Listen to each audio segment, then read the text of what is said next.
Hey, everybody, welcome back. I got another great guest, friend of Fayetteville Comic Con, LJ Bowens. LJ has been running with Fayetteville Comic Con for quite some time. You may recognize LJ from his work as our premier MC for Nerdslam.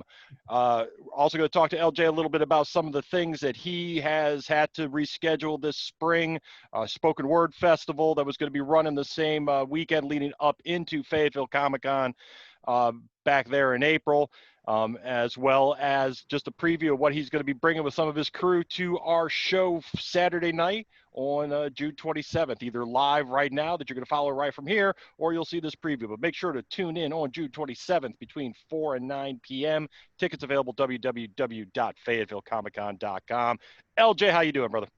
I'm doing good, man. It's been a crazy year because I'm not gonna say what it is, but we're just gonna call it the invisible bully going around like try to shut everybody down. But it's been good because you're still able to find some type of underlying blessings within the madness. So I'm good. I'm good. I'm still breathing. I got 10 fingers, 10 toes, and still making things happen while I can. So Well, that's awesome, and I think one of the good things I've just been saying to everybody I've been talking to is even though we're all friends and we're all friends at shows, we could see everybody, we're all one big family. That's our place to meet. You know, those of us that don't necessarily live in the same area don't get into each other's homes as much as we could, and especially now social distancing. So I love seeing everybody's backdrop on these calls and see what they got back there. I think I see, obviously I see some diplomas and things, but I think I see some toys over there on the one shoulder and stuff. I honestly wish I could show you this whole room. It's like so this is what we call our think tank, me and my wife. So we got diplomas in here. We got awards in here. On one side of our room, we have art by a lot of the local artists and a whole bunch of other stuff that we have. So this is like pretty much our sanctuary away from everything. We need to take time, relax, think, and just be inspired. I love it. So all that stuff you see right there, majority of that's my wife. So I gotta give props where it's due. So Ab- Absolutely, and anytime somebody like myself can appreciate, because I married up. My I don't deserve my woman, but married 21 years, and that's why I just do what I'm told. Uh, you see the same thing back here, but my producer guy told me it was too busy, and so I put up some curtains. So okay, gotcha. behind that curtain is all the magic.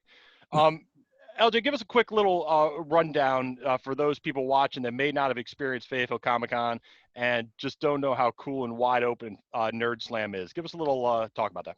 Yeah, so with Fayetteville Comic Con itself, Fayetteville Comic Con is, I think, when it first started, and this is just to compare with some of the other Comic Cons that was going on at the time, because I know NC Comic Con was the main one, and then it was called Raleigh SuperCon at the time, but now it's called Galaxy Con, was like a big one that came here, and then there was Fayetteville Comic Con, but Fayetteville Comic Con itself is, to me, now the biggest one, especially because we're doing it twice a year. I don't know, like in the one city that we're in, we're doing it twice a year now. So it's been one of the best ones to come to. You have a lot of fun interactions with the guests, the panels that we have going on, and everybody literally becomes like a family in a sense, because one of the things that we do at our con and a lot of cons are doing is giving it that atmosphere that everybody is equal and everybody is wanted there. We don't try to segregate nothing from the other. Everything is welcome there. And I've been actually a part of Fayetteville Comic Con doing panels there since the second one. So it's been a blessing to almost be doing a panel there as long as the Comic Con itself. As far as Nerd Slam, quick history with Nerd Slam. Nerd Slam isn't nothing new to the world in a sense, because back in early 2000s, the National Poetry Slam done a thing called Nerd Slam where poets would compete just to try to do a nerd poem. But I ended up going to one, and I didn't like some of the things they were doing there because it seemed like they would nerd shame folks, which is basically saying they're not nerd enough if they know certain things, or just say you're not a nerd because this is not considered a nerd category, which is the stupidest thing I've ever heard before in my life. So what I wanted to do was I ended up incorporating it and changing up a little bit, because one, there always should be a winner to certain things and competitions, but two, when it came to Comic-Con and inviting the idea to Comic-Con, I wanted to kind of separate it from a poetry event and literally just make it about the competition, because a lot of people like the competition. So we've been blessed to do it with Fayetteville Comic-Con since, like I said, the second year I came, in the second year of its inception. But we've been able to take it across the world, not the world, but the country, doing it in numerous Comic Cons and numerous poetry conventions. So to be coming home every year as like the final one of the year, it's the big one for me because it's the only one we do for 2 days, and I love that home is the only one we get to do it more than 2 days, build that excitement, get people to come back, and also just have a great showing of people and their knowledge about what they feel that they're very nerdy in, whether it's music, whether it's comic books, whether it's TV shows, whether it's movies. It's a blessing to see the knowledge people have and know the questions off the bat. So it's fun. I've always enjoyed it. I love being a person not competing, but being the one giving all the questions and the tiebreakers. So it's been a blessing, and it's always a good show. And we literally had maybe 40 people come the first time, and now we almost be close to 100 or more, depending on the venues we're at. So it's a blessing to always have it happen that way. Absolutely, a very high energy experience. You got some great other panelists that you have in there. We spoke with Hector Murray. He's going to be part of our show here. Obviously, Hector, Faith and Fandom, Yes. Big part of Fayetteville Comic Con. DJ Clash Queensbridge. DJ Clash is always is bringing the heat with some house music and hip hop during that Nerdslam. And the thing you brought up that so hits and resonates with me is that Fayetteville Comic Con is inclusive of not just race and gender identity or sexual orientation or any of that, just inclusive of anybody that walks in those doors has an opportunity to be geek if they want, right? They have a chance to do something. And events like Nerdslam and those interactions allow people to experience other great properties, other great fandoms. Yeah, I'm talking to some friends last night about anime, and I always use the example of there was this kid at a con who was so excited about his One Piece cosplay. And I had never watched One Piece. I had heard of it peripherally through my daughters, but then I got into it because he was excited about it. And because he had that excitement in that interaction and that commitment to his cosplay, his character, I kind of felt I owed it to him to experience a little bit more of that, to put him in context. Same with friend Randy Chavez, who comes to Fayetteville Comic Con. Mm-hmm. He's been coming as he cosplays Captain Spaulding from House of a Thousand Corpses. I'm not the biggest horror fan. I've seen a bunch of movies, not necessarily as knowledgeable about things, but then it's great to interface with other fans. So a little bit about some of those experiences that you may have had in cons, because I know you're also out there, you're at a table talking to people, interacting, especially we try to get it for young kids to have an opportunity to really find their self. Some of those experiences you've had.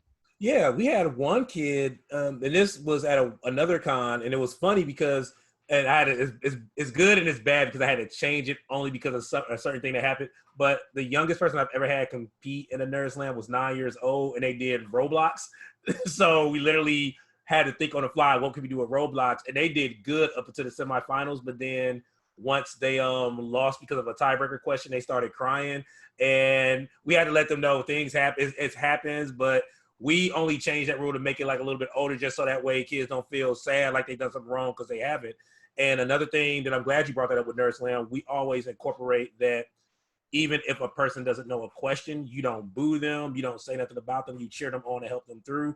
Because the biggest thing is when you're in the space that we create, you're family with us for an hour or however long we got. So we're going to treat each other like family. We're going to give everybody the biggest praise when they know something. We're going to hype everybody up when they come to the stage because that energy is reciprocal. And when you give people that energy, they give it back to other people, and then it just becomes this big chain of events.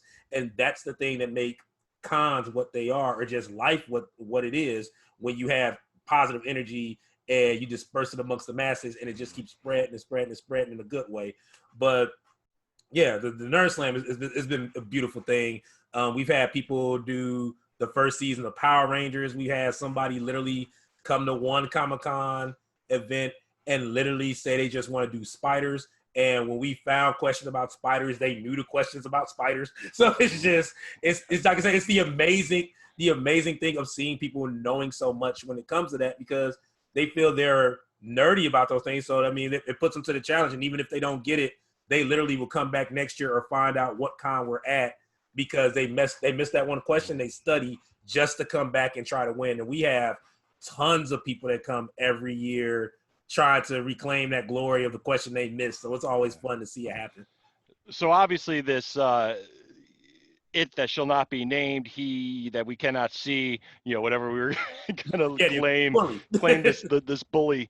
A lot of people aren't able to get that experience. That's one of the reasons we're trying to do this Fayetteville Comic-Con live segment and do some other interactive things, because obviously our show is made up of our vendors and our fans and our artists and our panelists. And what I really miss is that energy and that ability to just put people in a place where they can absorb that and empower themselves and have that experience. What are some of the ways that you think that, and I'm asking this of everybody we're doing some interviews with, Mhm. is the best way to find that positivity here in a virtual world? There's so much negativity online. Everybody knows that, from trolling to, Yeah. the term I just found out about, virtue signaling, just hopping on a bandwagon and running that, and how that leads to such negativity. So what we're trying to do is offer these opportunities for people to see how everybody's doing, what they're up to, what they're interested in. How have you been able to get some of your geek done over this isolated period? So with me, it's funny you mentioned that. So with me, I have two poet friends that are very nerdy as well. We ended up actually starting a podcast called The Ninja, the Nerd, and the Nubian, and all we do is talk about like nerd stuff and have debates, and that's how we've been getting our geek on. But what we do to make it interactive, because of course, when you're on a virtual platform, you try to find ways to make it interactive. We normally, when we stream it either on YouTube or Facebook, when we do simulcast, we open up a comment box. We want people to tune in, and even if we can't get to all the questions, we try to post the questions on the board so we can address them. Or what we do is, the fact that you have such an open board and people are tuning in, sometimes conversations get started in there, and it's always positive. Like, I mean, the biggest thing is we always set the ground rules, and I think with anything, it's setting the ground rules, letting people know, hey, we understand it's the time we're in. We know y'all want to be out publicly, but in the same breath, we're still giving y'all an experience. If you even look at how we look at shows on TV, whether it be a movie, whether it be if you watch wrestling in a sense, and even with them, they're having their problems. They can't get people there, or just any cartoon or something. You get excited watching it on TV, so there's no reason why you can't experience some of these things the same way. Now, granted, you're not at a live concert, but you still experience it in some way, shape, or form. You get hyped when you see something happen in a movie. You get hyped when you see a certain wrestling move done on a person, whether it's on TV when you do a pay-per-view. So it's just letting them know, like, this is what we have, and this is what we're going to do to make it through, because at the end of the day, we're going to see the light through all this.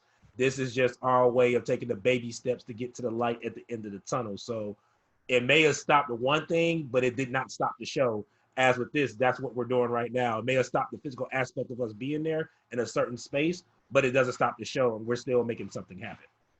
So you've explored some ways to keep making that happen. We'll make sure that we link your podcast, the Ninja, the Nerd, and the Nubian. Yes. Did I get that straight? Yeah. In comments and everything. One of the things I always tell creators, because I don't do a lot of it, I don't do a lot of YouTube, I don't do a lot of Ninja, so many other things, just trying to get other people together, which is my role.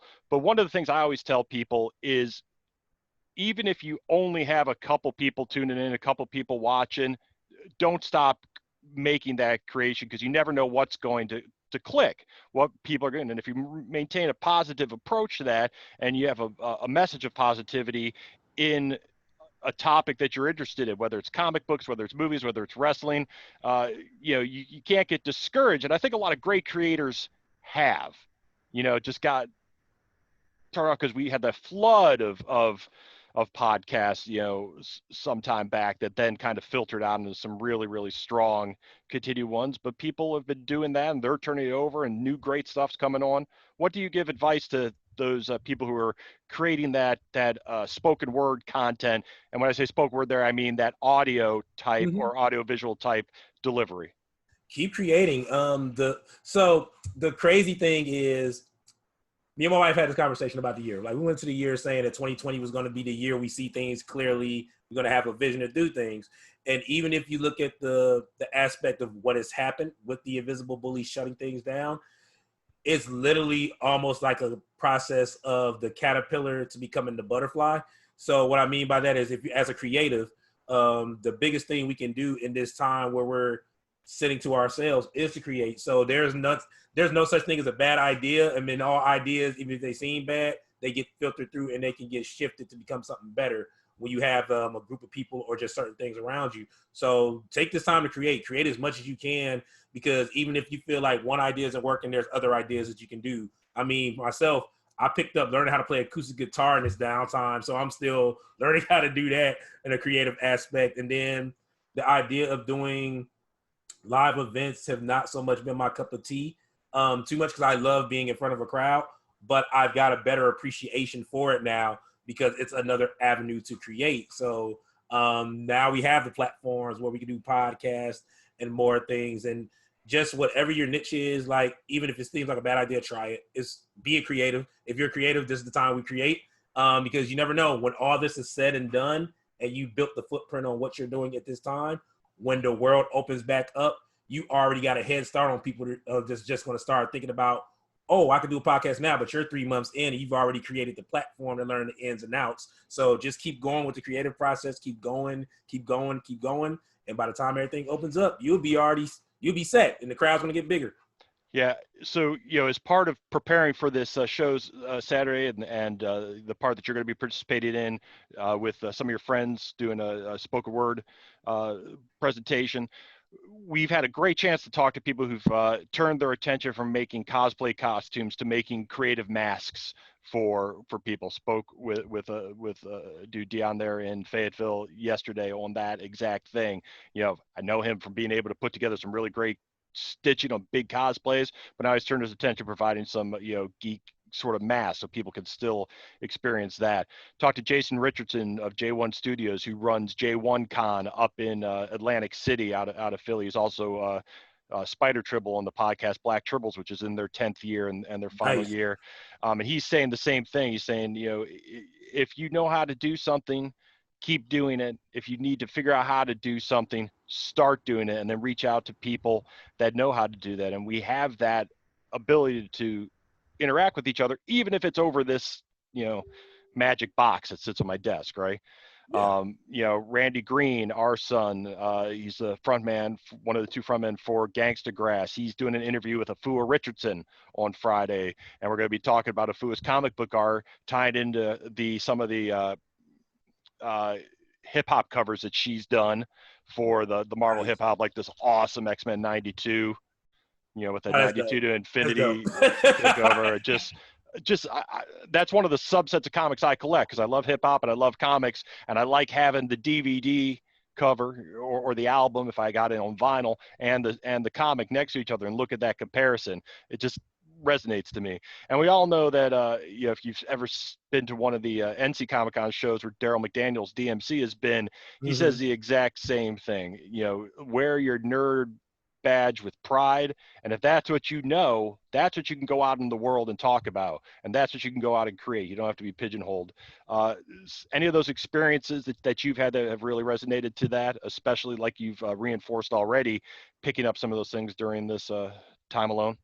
As far as the reinforcement of like picking up the nerd badge and all that good stuff, I mean, definitely, because I think, but being a nerd, it's always in one sense been frowned upon. Like, you weren't part of the cool kids if you like read books and watch cartoons a lot and seem like you know everything. But I think everybody now gets a better appreciation of it. And then there's people that's been nerds in a way, but never knew they were nerds. So now that they're having that opportunity to embrace what they truly have been, it's the blessing of it. I think it's just like almost like life is almost like high school. Is you feel that the thing you do the most is not cool to the people that you think it matters. And I say, even with that, we have to stop thinking like that. Like, we literally have to stop thinking like that. If you embrace who you are, don't try to change who you are just to try to fit into the in crowd or the it. Like, this is you were made this way for a reason. You love the things you love for a reason. Embrace it. I mean, people have always that insight of wanting to try to change you to fit their narrative. but no one never wants to see people for theirs most of the time. So I'm a DMC, and everybody like embrace the nerddom, embrace what you love, embrace what you do, and who like the sky is always the limit when it comes to these things. So never stifle your creativity in the person that you are because of people. Because once you give yourself a ceiling, then it's going to be hard to break it because of what you've been taking in your head for so long from other people. That's perfect. And like you said at the beginning of our talk today, Fayetteville Comic Con is one big family, and every family has a lot of different personalities, different types, people with different interests. But when you all get together around that table, or all get together at that reunion of the park, and when we all get together again, I'm sure that love and respect and interest and just thing is just going to be overflowed, even if it's at a distance of 6 feet. Yes, sir. Yes, sir. I So. can't wait, man. Like I said, I'm excited for it. It's gonna be a fun weekend. I'm treating it just like I would be treating it if like anybody was if we was in a public space. It's gonna be a fun con. I'm excited. I know a lot of people are excited for it. I've been sharing it because at the end of the day, it's a con. I need a con in my life right now. So let's have fun. Plus, Veronica Taylor, Gigi Edgley, Jake the Snake Roberts, Megan Hollingshead, creator, writer, and producers from the first Teenage Mutant Ninja Turtles movie, which is in its 30th year. We couldn't let that go by without celebrating. So we're going to have a great weekend, both starting on the Friday Night Marketplace channel, Saturday night for our live show. LJ, you're going to be a big part of it, and I'm looking forward to talking to you this weekend, brother. Definitely. I can't wait. Can't wait to see you on Saturday. Thank you for taking time, and say hi to everybody, and have a blessed day. You too.